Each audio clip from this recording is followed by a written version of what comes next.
നിങ്ങൾ പറയുന്ന വലിയ ഗൗരവമൊന്നും അതിനുണ്ട് എന്ന് തോന്നിയില്ല. ഞാൻ മനസ്സിലാക്കിയിടത്തോളം, എനിക്ക് അറിഞ്ഞൂടല്ലോ, മനസ്സിലാക്കിയിടത്തോളം ഫോട്ടോ ഒക്കെ ഉള്ളത് കൊണ്ട് ഒരു പ്രൊസീജിയർ കംപ്ലീറ്റ് ചെയ്യാൻ വേണ്ടി നിങ്ങൾ തന്നെ റിപ്പോർട്ട് അനുസരിച്ച് ആണ് പറയുകയാണെന്നുണ്ടെങ്കിൽ ആ കുറ്റപത്രത്തിന്റെ പൂർത്തീകരണത്തിനോ അല്ലെങ്കിൽ അതിന്റെ ആവശ്യത്തിനോ ഒക്കെ ആയി ജസ്റ്റ് ഒരു വെരിഫിക്കേഷൻ എന്ന മട്ടേ കണ്ടിട്ട് തോന്നുള്ളൂ. അദ്ദേഹം മന്ത്രിയായിരുന്നില്ല, അവിടെ ഒരു ഉത്തരവാദിത്വം കാര്യങ്ങളൊന്നും ഉണ്ടായിരുന്നില്ലല്ലോ.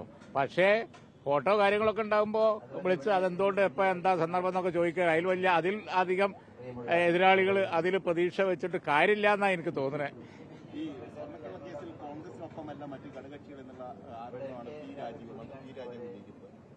അല്ല, ഞങ്ങളെല്ലാവരും നിയമസഭയിൽ ഒറ്റ അഭിപ്രായം തന്നെയല്ലേ പറഞ്ഞത്. പിന്നെ എങ്ങനെയാണ് അത് പറയാ? ശബരിമലയിൽ ഉണ്ടായ സ്വർണ്ണക്കൊള്ളയെ അങ്ങേയറ്റം മോശമായ ഒരു പ്രവൃത്തിയായിട്ട് തന്നെയാണ് അതിനിപ്പോ ഇത്ര കക്ഷി നോക്കാനുണ്ടോ? കക്ഷി നോക്കണ്ട. നിഷ്പക്ഷരായ ആളുകൾക്കും അഭിപ്രായം അത് തന്നെയാണ്, എല്ലാവർക്കും അഭിപ്രായം ഒറ്റ ഒന്ന് തന്നെയാണ്. അത് മോശമായിപ്പോയി, തീരെ മോശമായ ഒരു പണിയാണ് ചെയ്തത് എന്നുള്ള കാര്യത്തിൽ ആർക്കും യാതൊരു സംശയവുമില്ല. ഈ ജമാഅത്തെ ഇസ്ലാമി വിഷയത്തിൽ വീണ്ടും പ്രതിപക്ഷ നേതാവ് അതൊക്കെ ഒരുപാട് ചർച്ച ചെയ്ത് ഏതാണ്ട് ഒരു വായി പോയ ഒരു കത്തിയായി മാറി. ഇനി അതുകൊണ്ട് നടക്കണ്ട. നിങ്ങൾ സ്റ്റേറ്റ്മെന്റ് ഇറക്കിയാൽ എന്റേതല്ല.